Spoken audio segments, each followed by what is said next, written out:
الحمد لله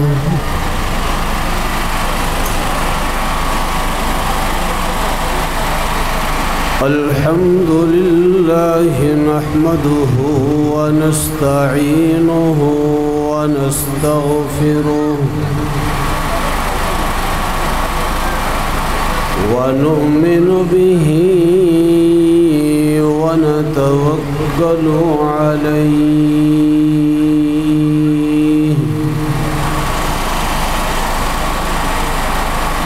ونعوذ بالله من شرور أنفسنا ومن سيئات أعمالنا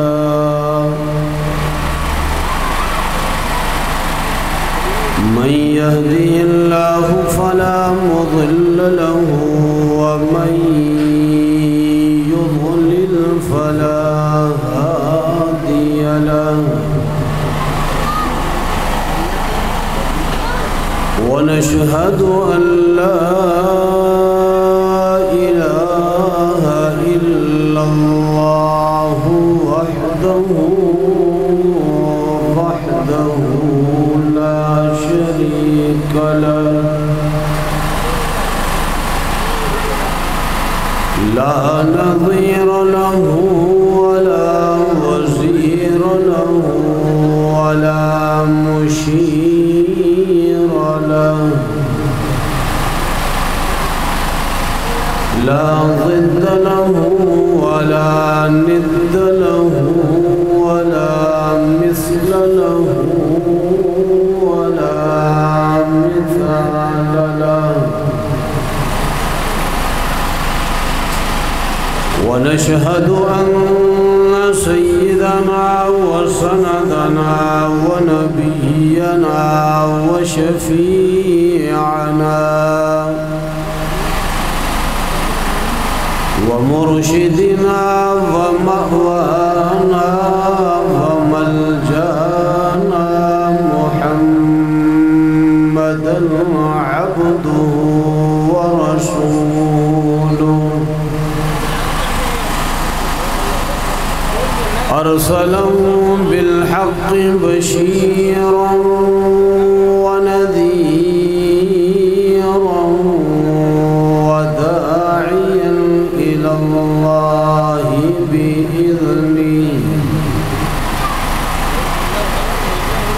وداعيا إلى الله بإذنه وسراجا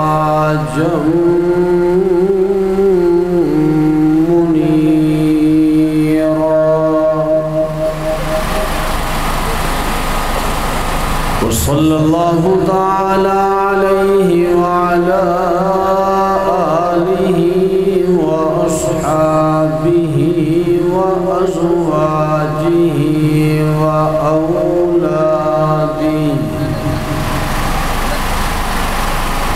وأولاده وأهل بيته وأتباعه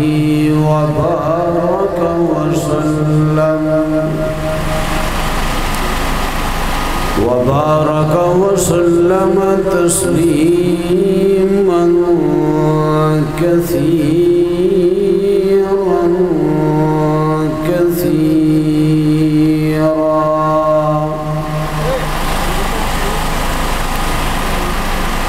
أما بعد فأعوذ بالله من الشيطان الرجيم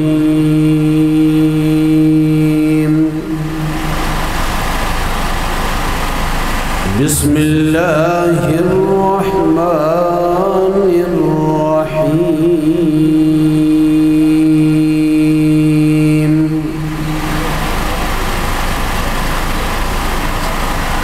إنا أعطيناك الكوثر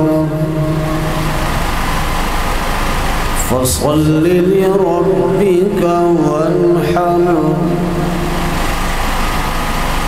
إن شانئك هو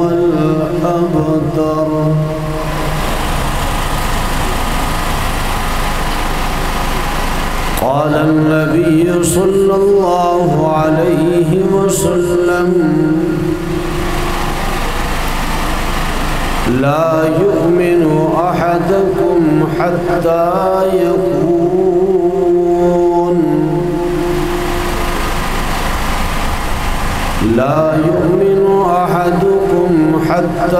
يكون أحب إليه من والده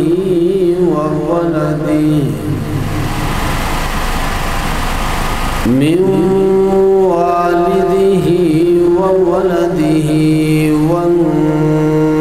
والناس أجمعين.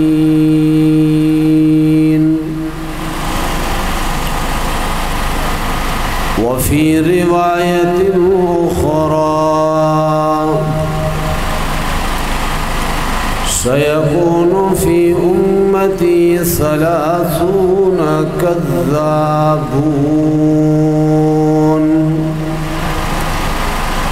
وفي رواية دجالون يزعم أنه نبي أنا خاتم النبيين لا نبي بعدي، أو كما قال عليه الصلاة والسلام. صدق الله العظيم وصدق رسوله النبي الكريم، ونحن على ذلك من الشاهدين والشاكرين، والحمد لله رب العالمين.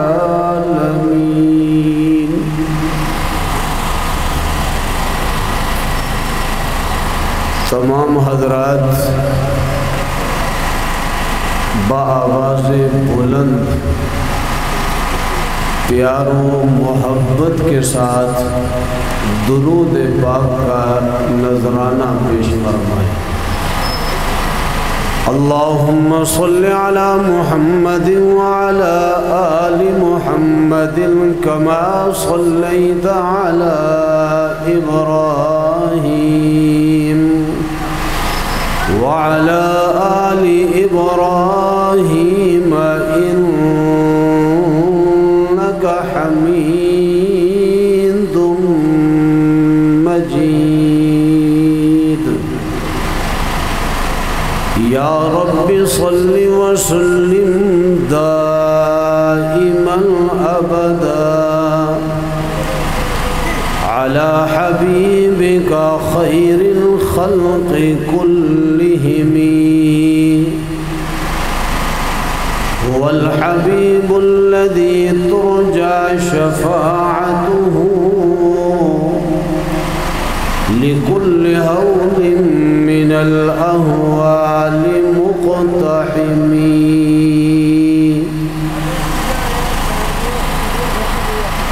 سب سے پہلے مشیت کے انوار سے نقش روئے محمد بنایا گیا. سبحان اللہ کی آواز آنی چاہیے. سب سے پہلے مشیت کے انوار سے نقش نوئے محمد بنایا گیا. پھر اس نقش سے مانگ کر تابانیاں، پھر اس نقش سے مانگ کر تابانیاں، بزم کون و مکان کو سجایا گیا. وہ محمد بھی احمد بھی محمود بھی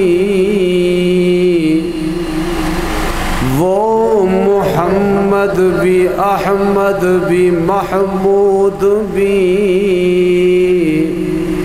حسن مطلق کے شاہد بھی مشہود بھی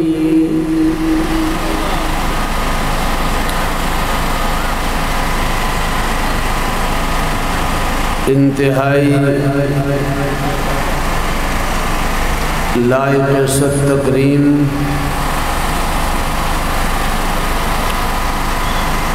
معزز مکرم محترم محتشم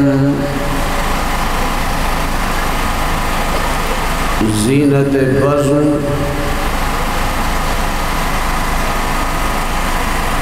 قابل قدر علماء کرام مشائخ عظام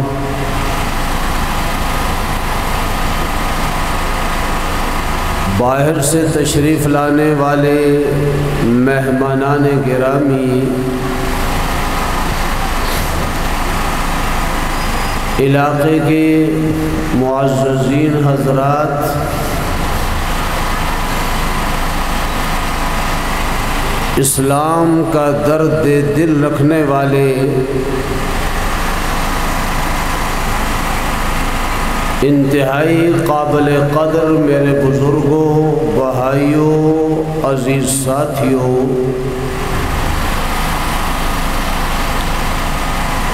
جہاں تک آواز پہنچ رہی ہے سننے والی میری مسلمان ماؤں اور بہنوں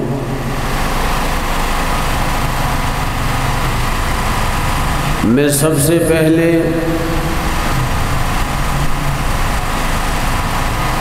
اس عظیم الشان سیرت النبی وعظمت صحابہ اور استحکام پاکستان کانفرنس کے انعقاد پر منتظمین کو دل کی اتھا گہرائیوں سے مبارکباد پیش کرتا ہوں۔ دعا ہے کہ اللہ تبارک و تعالی ان تمام حضرات کی ان محنتوں کو اپنی بارگاہ میں قبول و منظور فرمائے۔ جو حضرات جس لحاظ سے بھی اس میں شریک ہیں خالق کائنات اپنی بارگاہ سے ان کو اجر عظیم اجر جزیل عطا فرمائے۔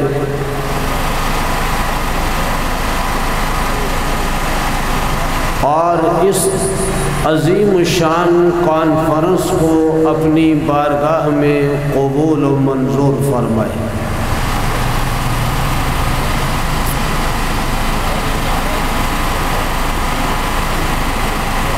گرامی قدر حاضرین، میں نے آپ حضرات کے سامنے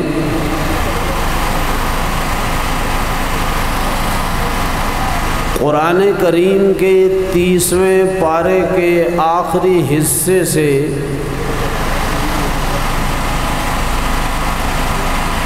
انتہائی مختصر سی سورہ مبارکہ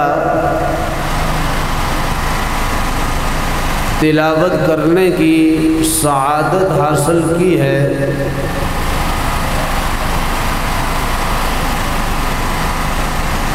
اسی کے ذیل میں چند ایک گزارشات آپ حضرات کے گوش گزار کرنے کی جسارت کروں گا۔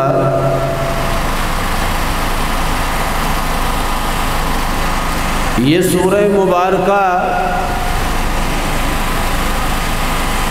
جس کا نام سورۃ الکوثر ہے،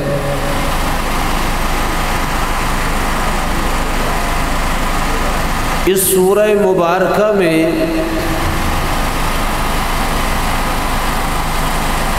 خالق ارض و سما نے ایک تو میرے اور آپ کے پیغمبر، کل جہاں کے پیغمبر سید المرسلین، سید الاولین والآخرین، امام الانبیاء، سردار انبیاء حضرت محمد مصطفیٰ احمد مجتبیٰ، سب کہہ دیجئے صلی اللہ علیہ وسلم۔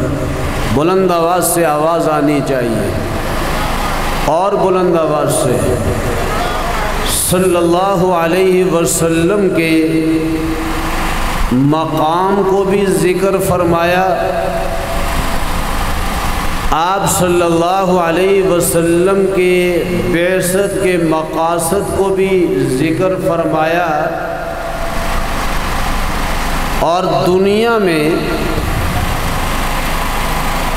کسی بھی لحاظ سے جو نبی پاک صلی اللہ علیہ وسلم کے دشمن ہیں، اسلام کے دشمن ہیں، اس دین کے دشمن ہیں، اللہ نے ان کے انجام کو بھی ذکر فرمایا۔ تینوں چیزیں اس مختصر سی سورہ مبارکہ میں اللہ رب العزت نے ذکر فرمائی ہے۔ جہاں تک مقام کا تعلق ہے، ویسے تو اہل سنت والجماعت مسلک دیوبند کے اکابر کا یہ عقیدہ ہے کہ خالق ارض و سما کے بعد اس پوری کائنات میں جتنی بھی مخلوقات ہیں، وہ چاہے فرشتوں جیسی پاکیزہ مخلوق ہو، جنات جیسی مخلوق ہو، انسانوں جیسی مخلوق ہو، یا اس سے ہٹ کر ایک محتاط اندازے کے مطابق کم و بیش 18,000 سے زائد مخلوقات ہیں، جن میں یہ سورج بھی شامل ہے، یہ مخلوق ہے، عرش اور کرسی بھی شامل ہے، یہ مخلوق ہے، خانہ کعبہ بھی شامل ہے، یہ مخلوق ہے، انبیاء بھی شامل ہیں، یہ مخلوق ہیں۔ اللہ رب العزت نے اپنی ذات کے بعد اس پوری کائنات میں ما سوی اللہ جتنی بھی چیزیں ہیں وہ کائنات کا حصہ ہیں اور وہ مخلوق ہیں۔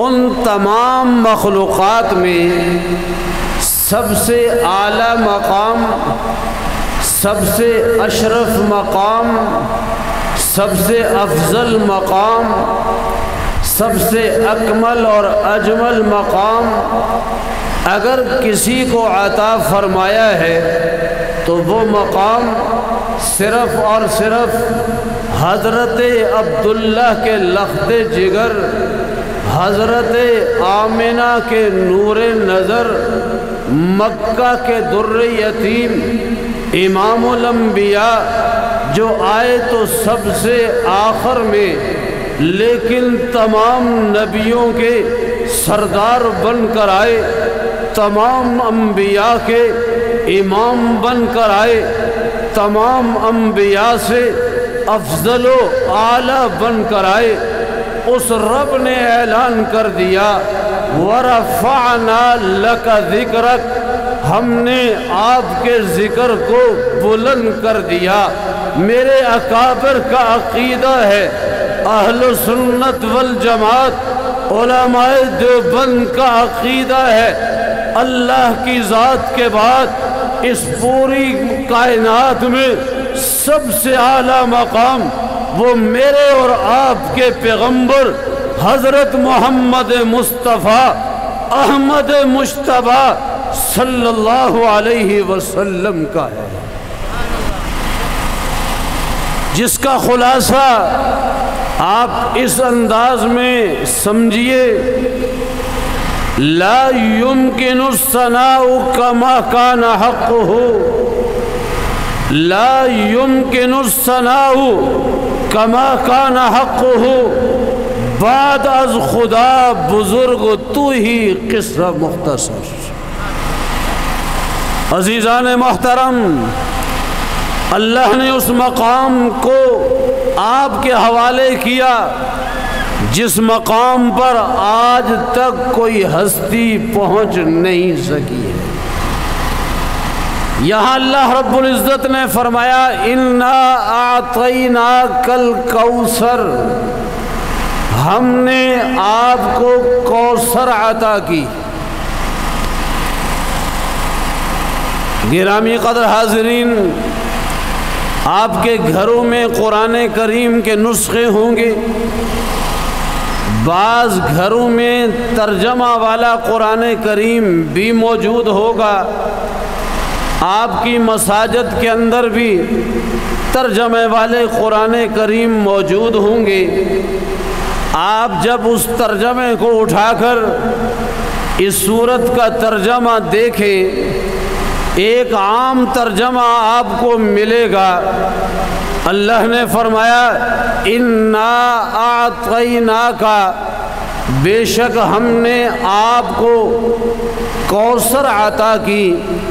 کوثر کا ترجمہ عام مفسرین نے کیا خیر کثیر، گویا کہ محمد صلی اللہ علیہ وسلم کو اللہ نے بہت ساری خیریں عطا فرمائی۔ یہ ایک ایسا جملہ ہے جس جملے کے اندر تمام خیر کی چیزیں شامل ہو جاتی ہیں۔ مفسرین کرام لکھتے ہیں اللہ نے امام الانبیاء صلی اللہ علیہ وسلم کو جو خیر کی چیزیں عطا فرمائی ان میں سے بہت ساری چیزیں ہیں۔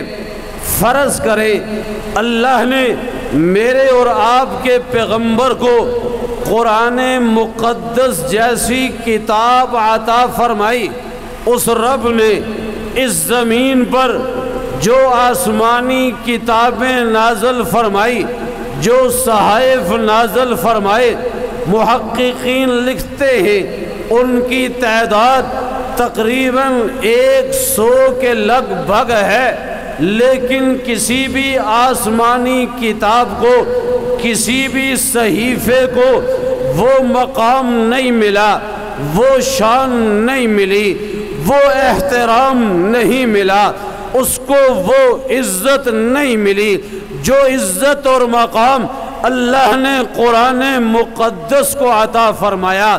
ہمارا ایمان ہے ہم تمام آسمانی کتابوں کو مانتے ہیں، تمام صحائف کو مانتے ہیں، ان پر ایمان رکھتے ہیں، لیکن مسلمانوں آج دنیا کا سروے کر لیا جائے، مشرق سے مغرب، شمال سے جنوب تک چلے جائیے، آپ کو تورات کئی زبانوں میں ملے گی، آپ کو انجیل کئی زبانوں میں ملے گی، لیکن آپ مشرق سے مغرب تک جائیں گے، ایک ملک سے دوسرے ملک میں جائیں گے، ایک ملک کے اندر بھی جب آپ متعدد انجیل کے نسخوں کو لے کر پڑھنے کی کوشش کریں گے تو ان نسخوں کے اندر آپ کو فرق نظر آئے گا، ان نسخوں کے اندر آپ کو تحریف نظر آئے گی، ان نسخوں کے اندر آپ کو تبدیلی ملے گی۔ کوئی بھی آسمانی کتاب آج اپنی اصلی حالت پر آپ کو دنیا میں نظر نہیں آئے گی۔ اللہ نے یہ شرف اگر بخشا، یہ مقام اگر بخشا، وہ میرے اور آپ کے پیغمبر کو بخشا۔ رب نے اعلان کیا ہم نے آپ کو کوثر عطا کی، گویا کہ قرآن کریم عطا کیا، وہ قرآن کریم جو تمام آسمانی کتابوں اور صحائف میں سب سے اعلیٰ ہے۔ اس کے اعلیٰ ہونے کو خود رب نے ذکر فرمایا۔ ایک تو یہ بات ذکر فرما دی، اگر کوئی آدمی اس قرآن کو پڑھنا چاہے، تلاوت کرنا چاہے، جب وہ سورہ بقرہ کی ابتدا کرے گا، رب نے فرما دیا قرآن کو پڑھنے سے پہلے یہ عقیدہ بنا لینا، قرآن کو پڑھنے سے پہلے اس بات کو ذہن میں رکھ لینا، ذالک الکتاب لا ریب فیہ، یہ جو کتاب ہے اس کے برحق ہونے میں کوئی شک نہیں ہے۔ شک پیدا ہونے کی چند صورتیں ہوتی ہیں، یا تو جس ذات کی طرف سے کوئی چیز بنائی گئی ہو، لکھی گئی ہو، کسی کی طرف سے کوئی چیز عطا کی گئی ہو، اس ذات کے اندر شک ہو، یا جس کے اوپر نازل ہوئی، جس کو وہ چیز دی گئی، جس پر اس چیز کو نازل کیا گیا، اس آدمی کی ذات میں شک ہو، یہاں تو شک کی کوئی صورت نہیں ہے۔ اللہ رب العزت کی ذات اس کو نازل کرنے والی ہے۔ حضرت جبرائیل اس کو لے کر آئے، وہ امین ہے۔ جس پیغمبر پر نازل ہوئی وہ تمام نبیوں کے سردار بن کر آئے، یہاں کسی کے اندر بھی شک کی گنجائش نہیں ہے۔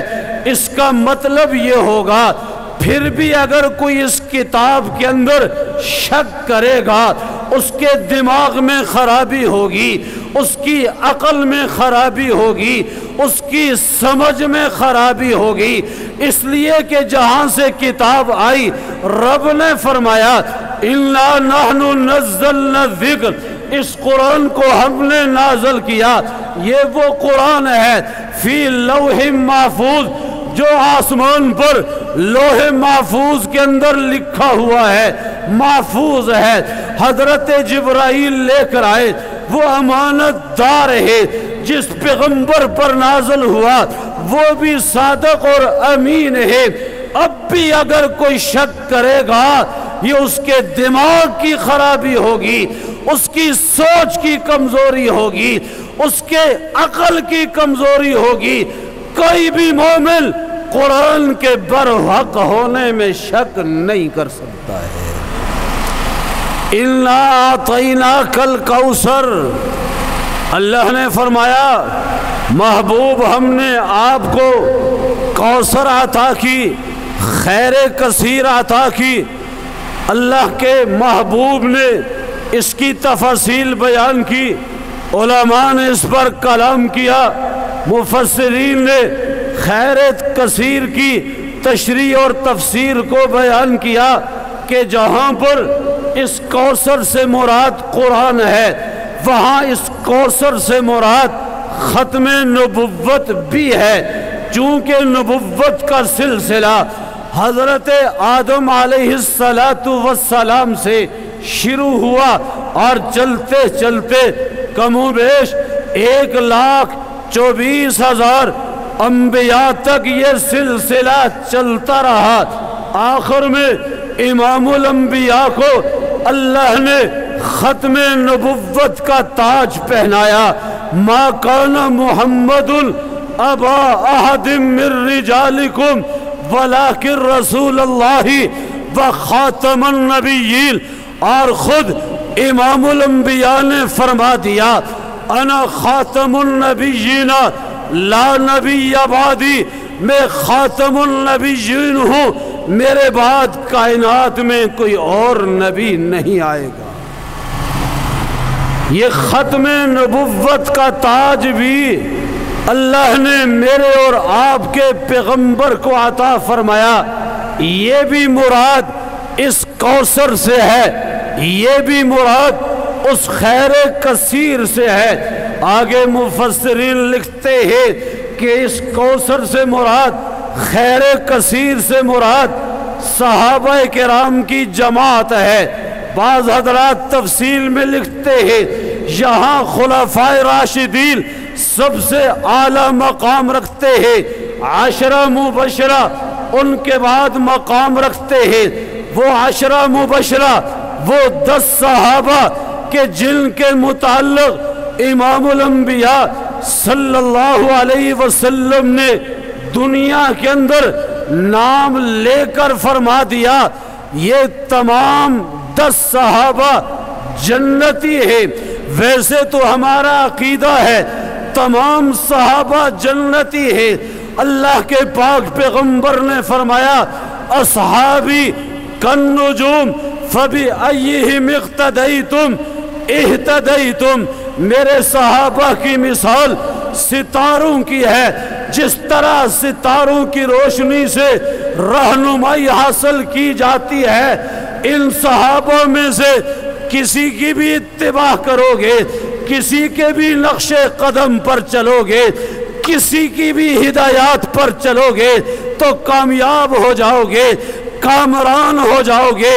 لیکن قربان جاؤں خلفائے راشدین پر، 10 مبشرہ کی عظمت پر، جن کا نام لے کر اللہ کے پیغمبر نے فرما دیا ابو بکر فی الجنہ، عمر فی الجنہ، عثمان فی الجنہ، علی فی الجنہ، طلحہ فی الجنہ، زبیر بالجنہ، سعد بن ابی وقاص فی الجنہ۔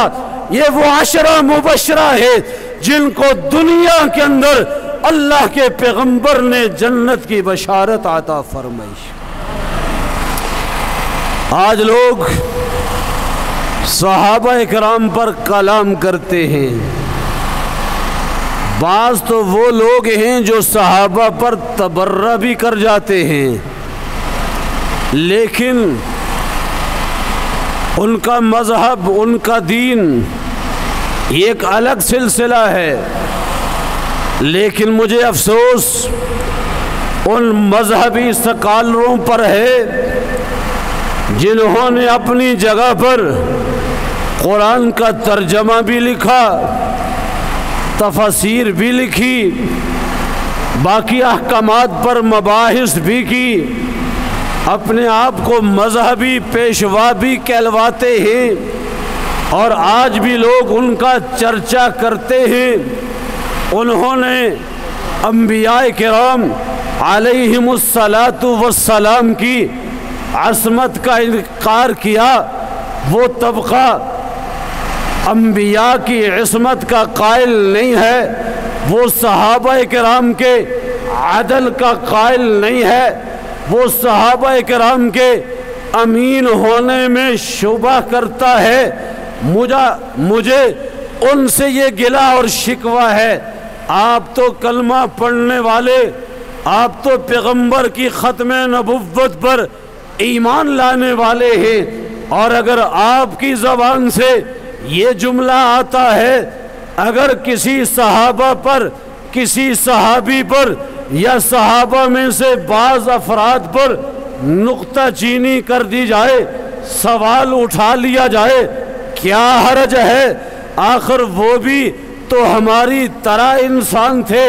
ہاں ان کی انسانیت میں کوئی شک نہیں ہے، لیکن اتنی بات ذہن میں رکھنا، ان میں اور آپ میں اور ہم میں فرق یہ ہے، یہ وہ جماعت ہے جن کے متعلق ہمارے رب نے اعلان کر دیا رضی اللہ عنہم ورضوا عنہ، جن کے متعلق اعلان ہو گیا اولئک ہم المفلحون، جن کے متعلق اعلان ہو گیا اولئک ہم الفائزون، جن کے متعلق اعلان ہو گیا فَإِنْ آمَنُوا بِمِثْلِ مَا آمَنْتُمْ بِهِ فَقَدْ اهْتَدَوْا، جن کے متعلق اعلان ہو گیا اولئک ہم المہتدون، ان کے اوپر بات کی جا رہی ہے، ان کی امانت میں شک کیا جا رہا ہے، ان کی صداقت کے اندر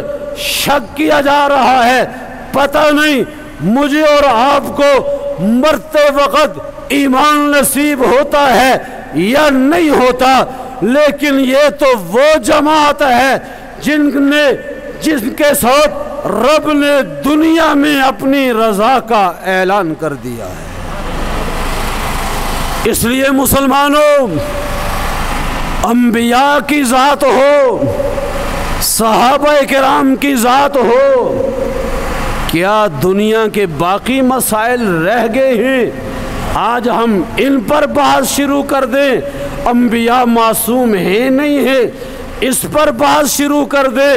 صحابہ عادل ہیں نہیں ہیں، صحابہ امین ہیں نہیں ہیں، صحابہ اعتدال کرنے والے ہیں نہیں ہیں، کیا دنیا کے باقی مسائل ختم ہو چکے ہیں؟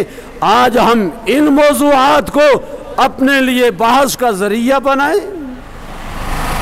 اس لیے اپنے ایمان کی فکر کرو، انبیاء کرام کی عصمت اور آخری پیغمبر کی ختم نبوت، اس کو اپنے لیے معیار بناؤ، ان پر بحث کرنا۔ آج دنیا میں بڑے بڑے سکالر آ رہے ہیں، اپنے آپ کو دانشور کہلوانے والے، دانش مند کہلوانے والے آ رہے ہیں اور صحابہ کرام پر سوال اٹھا رہے ہیں۔ یاد رکھنا، یہ تو طبقہ ہے جو خود بھی گمراہ ہے اور دوسروں کو بھی گمراہ کر رہا ہے۔ عزیزان محترم، اِنَّا أَعْطَيْنَاكَ الْكَوْثَرَ، میں بات کو سمیٹنے کی طرف جا رہا ہوں۔ فرمایا آپ کو ہم نے کوثر عطا کی، خیر کثیر عطا کی۔ میں نے عرض کیا اس سے مراد قرآن بھی ہے، اس سے مراد ختم نبوت بھی ہے، اس سے مراد خلفائے راشدین بھی ہے، اس سے مراد عشرہ مبشرہ بھی ہے، اس سے مراد صحابہ کرام کی جماعت بھی ہے، اور اس سے مراد یہ آخری امت ہے، یہ امت جو تمام امتوں کی سردار بن کر آئی ہے۔ یہ تمام نعمتیں اللہ نے میرے اور آپ کے پیغمبر کو عطا فرمائی ہے۔ اور ایک اس کوثر کا معنی وہ مشہور حوض کوثر ہے جو جنت کے اندر ہے۔ حدیث میں آتا ہے کل قیامت کا دن ہوگا، اس حوض کوثر میں آپ صلی اللہ علیہ وسلم تشریف فرما ہوں گے۔ انبیاء تو اور بھی ہیں، لیکن یہ مقام اور منصب میرے اور آپ کے پیغمبر کو ملا۔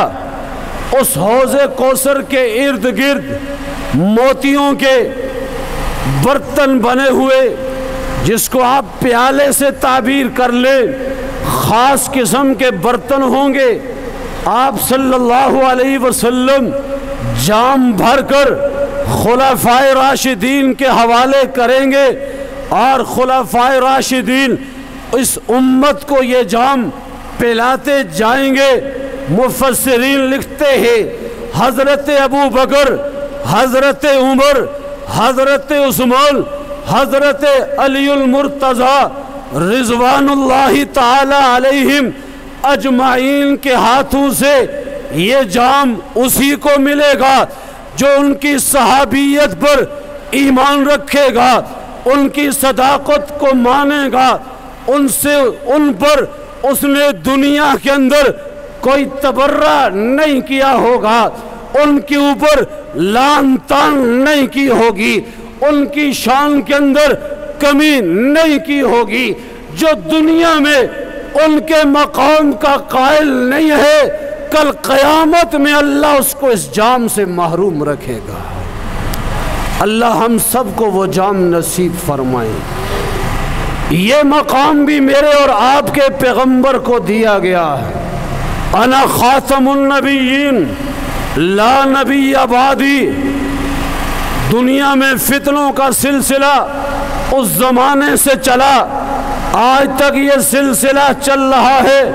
اس پر آنے والے مہمان خیر حاصل گفتگو فرمائیں گے، لیکن اپنا عقیدہ رکھیے گا کہ ہمارے پیغمبر خاتم النبیین ہے۔ ان کے بعد جس نے پہلے دعویٰ کیا آج کر رہا ہے یا بعد میں کوئی دعویٰ کرے گا، وہ پہلے بھی کذاب تھے، جھوٹے تھے۔ اس زمانے کے دعویٰ کرنے والے بھی کذاب اور جھوٹے ہیں۔ اس کے بعد کوئی آئے گا وہ بھی کذاب اور جھوٹوں میں ہوگا۔ اللہ کے پاک پیغمبر کے بعد کسی اور نبوت کا کوئی تصور نہیں ہے۔ اگلی آیت میں یہ پیغمبر جو تمام انبیاء کے سردار بن کر آئے، حضرت آدم علیہ السلام سے لے کر حضرت عیسیٰ علیہ السلام تک جتنے بھی انبیاء دنیا میں آئے، ہر آنے والے نبی نے میرے اور آپ کے نبی کا تذکرہ کیا، اپنی امت اور قوم کو بشارتیں سنائی۔ تورات ہو، انجیل ہو، دیگر کتابیں اور صحائف ہو، صرف میرے اور آپ کے پیغمبر کا تذکرہ نہیں، محمد الرسول اللہ والذین معہ اشداء علی الکفار رحماء بینہم تراہم رکعا سجدا یبتغون فضلا من اللہ ورضوانا سیماہم فی وجوہہم من اثر السجود ذالک مثلہم فی التوراۃ ومثلہم فی الانجیل۔ وہ پیغمبر کا تذکرہ ہر پیغمبر کی زبان پر رہا، کتابوں کے اندر رہا۔ پیغمبر تو پیغمبر ہے، پیغمبر کے صحابہ کا تذکرہ بھی آسمانی کتابوں میں موجود رہا ہے۔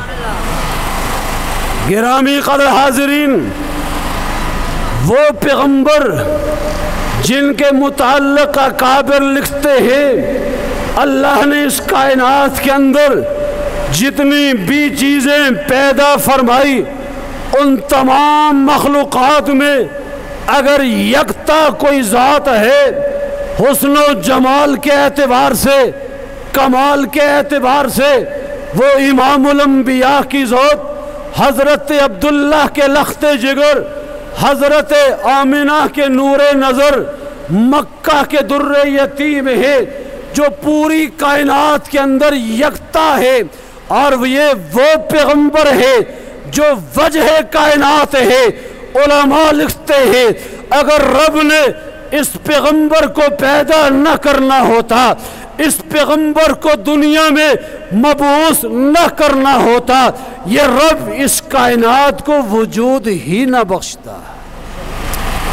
وہ عظیم پیغمبر، سوال یہ ہے آج اس پیغمبر کی بعثت کس لیے ہوئی؟ اگلی آیت میں رب نے فرمایا فَصَلِّ لِرَبِّكَ وَانْحَرْ، آپ اپنے رب کی نماز پڑھیں، اپنے رب کے لیے عبادت کریں۔ فَصَلِّ لِرَبِّكَ وَانْحَرْ، اور قربانی کریں۔ علماء لکھتے ہیں فصلی کا ذکر کر کے یہاں بدن سے متعلق جتنی عبادات ہیں ان کو بند کر دیا، ونحر کا ذکر کر کے جتنی مالی عبادات ہیں ان کو اس کے اندر بند کر دیا۔ گویا کہ نماز فرض ہو، واجب ہو، سنت ہو، نفل ہو، معصوم اس کو موسوم کیا جاتا ہے۔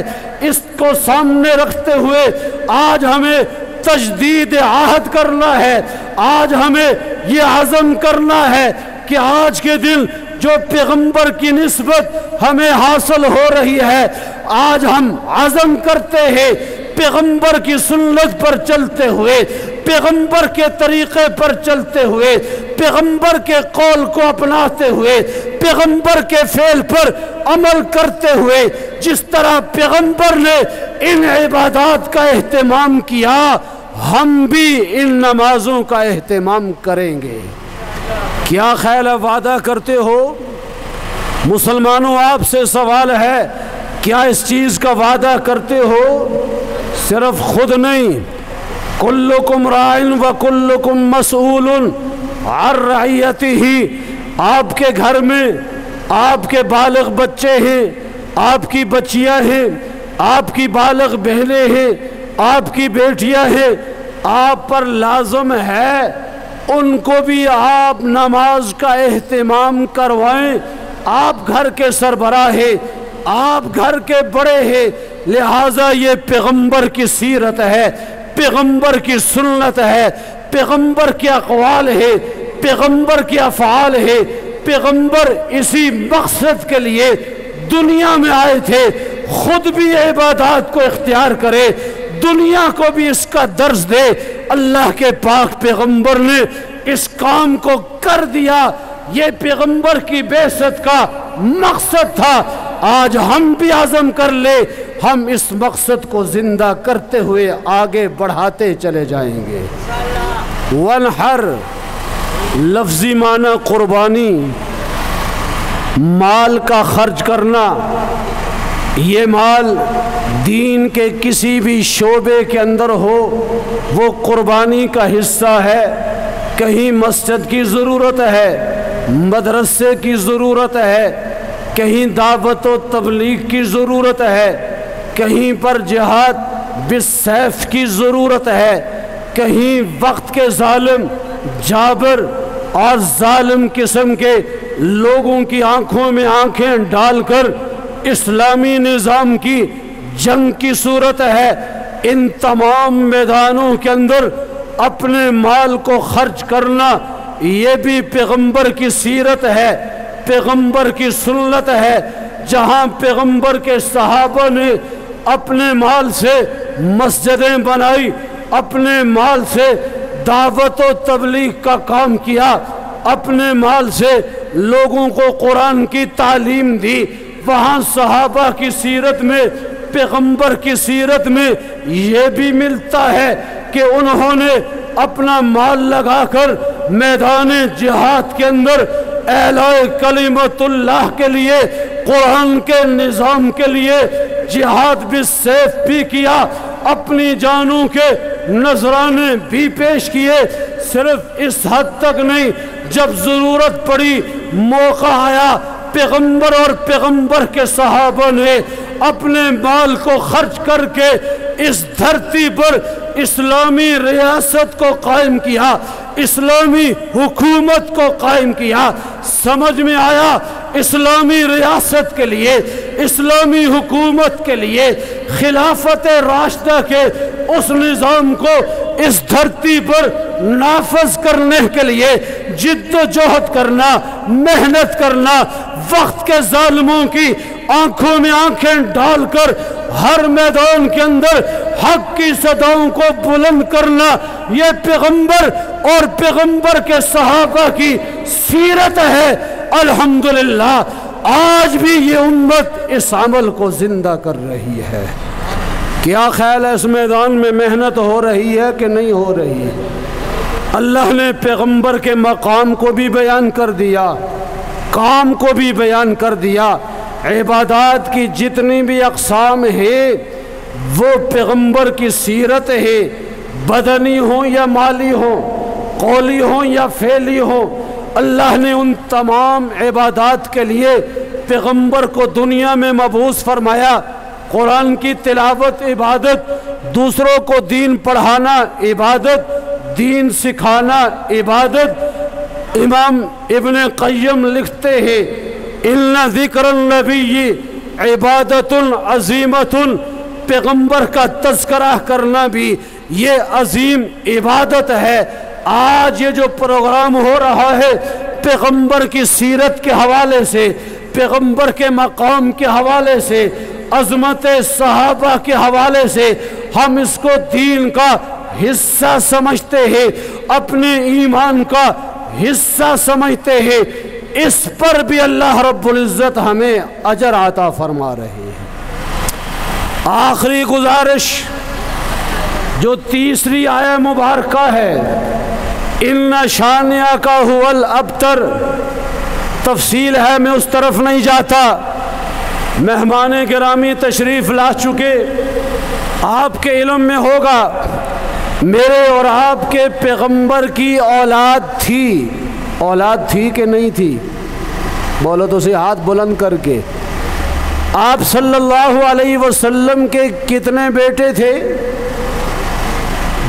بعض روایات میں 3 بیٹوں کا ذکر آتا ہے، بعض حضرات نے 4 کا ذکر کیا، اس سے بحث نہیں، لیکن پیغمبر کے 3 بیٹوں کا عام اصحاب سیر نے ذکر کیا، اور پیغمبر کی بیٹیاں جن کے بارے میں اہل سنت والجماعت یہ نظریہ رکھتے ہیں کہ پیغمبر کی کتنی بیٹیاں ہیں؟ بولیے کتنی بیٹیاں ہیں؟ آج آپ کو دنیا کے سوشل میڈیا پر عجیب لوگ نظر آئیں گے جو بڑے دلائل کے ساتھ، بڑے براہین کے ساتھ اس بات کو پیش کرتے ہیں وہ پیغمبر کی تو ایک ہی بیٹی تھی، اس پر بڑے دلائل دیتے ہیں۔ دنیا میں لوگ کہتے ہیں یہ بڑا تعلیم یافتہ ہے، اس کے پاس پی ایچ ڈی کی ڈگری ہے، یہ باہر دنیا سے پڑھ کر آیا ہے، یہ گریجویٹ ہے، یہ بہت پی ایچ ڈی کی ڈگریاں حاصل کرنے والا ہے۔ یاد رکھنا وہ ڈگریاں اپنی جگہ پر، ان کی دانشوری اپنی جگہ پر، ان کی دانش مندی اپنی جگہ پر، ان کا علم معلومات اپنی جگہ پر، لیکن اہل سنت والجماعت کا نظریہ ہے، عقیدہ ہے، ان کا یہ فعل اور قول ہے کہ پیغمبر کے جہاں 3 بیٹے ہیں وہاں پیغمبر کی 4 بیٹیاں ہیں۔ کتنی بیٹیاں ہیں؟ 4 بیٹیاں ہیں۔ پیغمبر کا خاندان ہے، پیغمبر کے چچا ہے، پیغمبر کی پھوپھیاں ہے، پیغمبر کا خاندان ہے، پیغمبر انہی لوگوں میں پیدا کیے گئے۔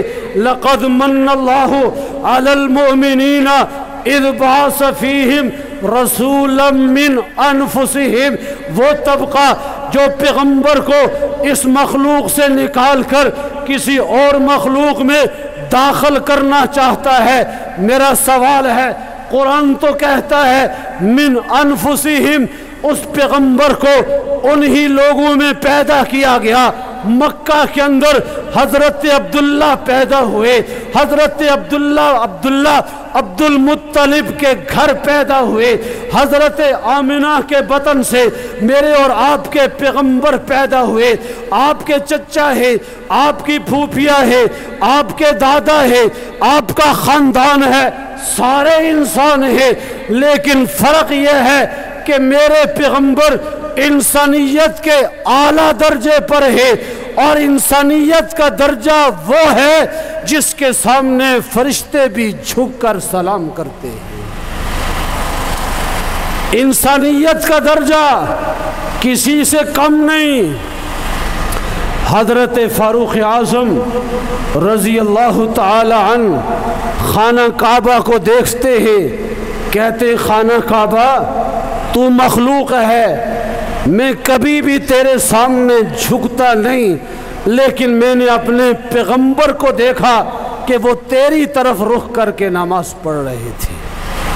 اللہ نے وہ انسان جو انسان ہو، انسان وہ ہوگا جس میں انسانیت ہوگی، اور انسانیت نام ہے قرآن کو ماننے کا، انسانیت نام ہے پیغمبر کی ختم نبوت کو ماننے کا، انسانیت نام ہے رب کی وحدانیت کو ماننے کا، انسانیت ہے نام ہے پیغمبر کی سیرت کو اپنانے کا، انسانیت نام ہے صحابہ کرام کو اپنا رہنما بنانے کا۔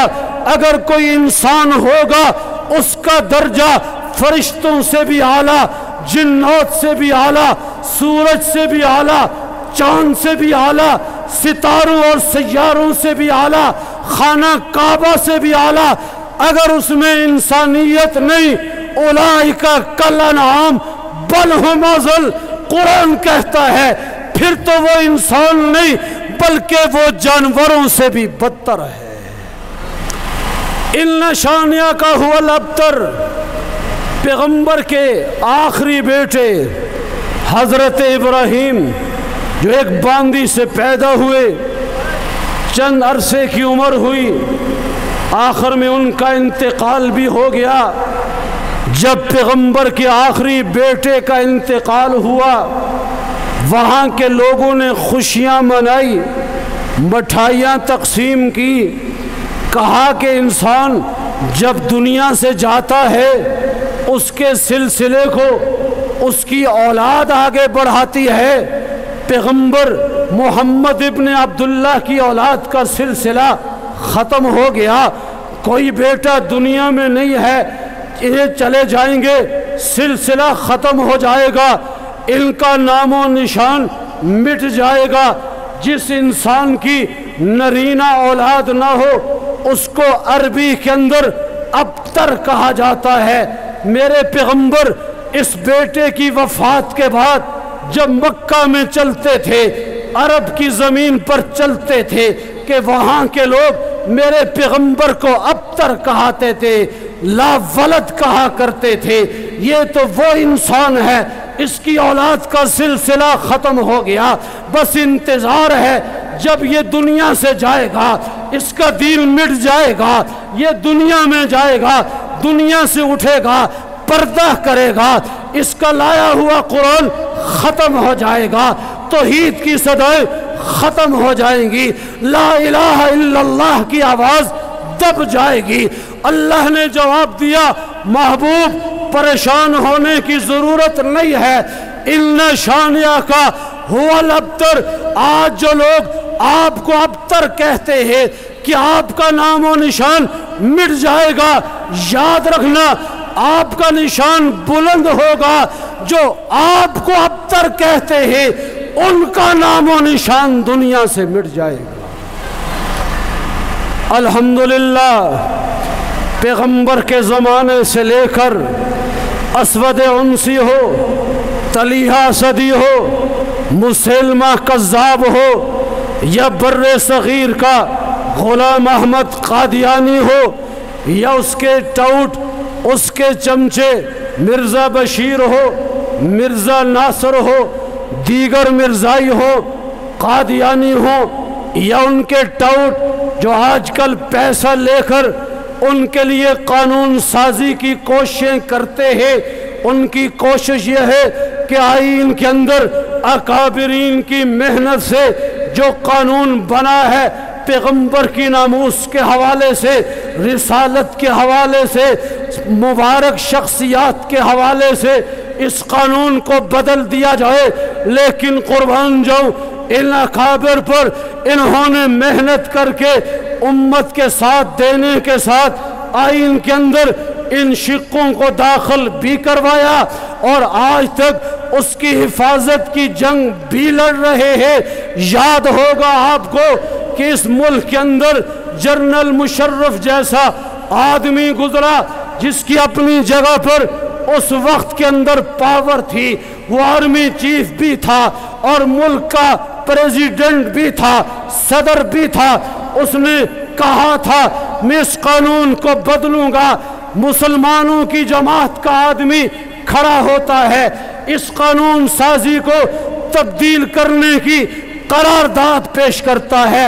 علماء دیوبند سے تعلق رکھنے والوں، اہل سنت سے تعلق رکھنے والوں، اکابرین دیوبند کا نام لینے والوں، مبارکباد پیش کرتا ہوں۔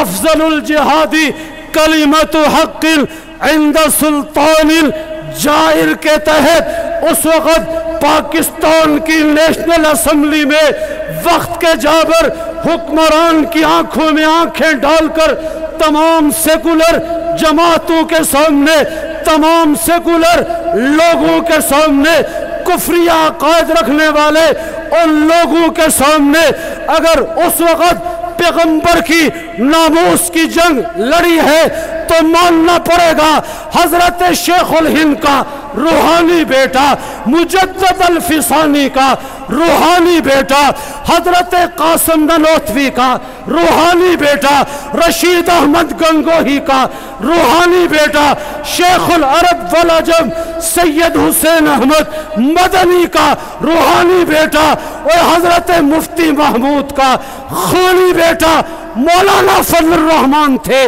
جنہوں نے وقت کے اس ڈکٹیٹر کی آنکھوں میں آنکھیں ڈال کر کہا تھا مشرف صاحب قانون سازی میں تبدیلی نہیں ہوگی، تب آگے بڑھ سکو گے جب ہماری لاشیں گریں گی، ان لاشوں کے اوپر سے چل کر جاؤ گے تو شاید کچھ کر سکو، جب تک ہم زندہ ہیں ناموس رسالت کا مسئلہ ہو، ناموس صحابہ کا مسئلہ ہو، شاعر اسلام کا مسئلہ ہو، اس میں آپ کو کوئی قدم نہیں اٹھانے دیا جائے گا۔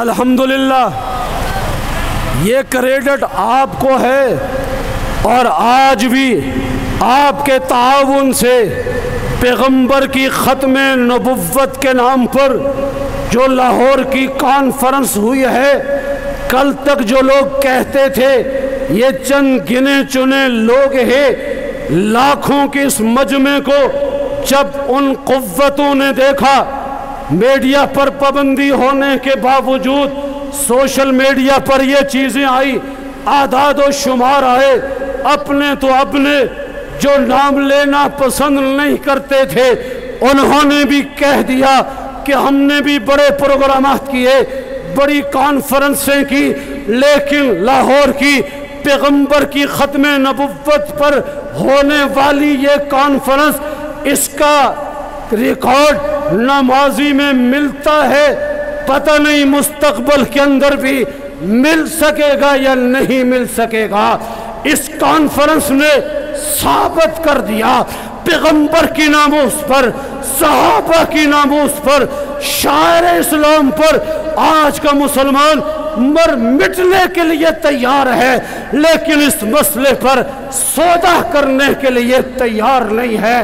نبی کی عزت و حرمت پہ مرنا عین ایمان ہے، نبی کی عزت و حرمت پہ مرنا عین ایمان ہے، سر مقتل بھی ان کا ذکر کرنا عین ایمان ہے۔ ڈراتا ہے ہمیں دار رسم سے، کیوں ارے ناداں، نبی کی عزت کے لیے سولی پہ چڑھنا عین ایمان ہے۔ فنا فی اللہ کی تہ میں بقا کا روز مضمر ہے، جسے مرنا نہیں آتا اسے جینا نہیں آتا، وما علینا الا البلاغ۔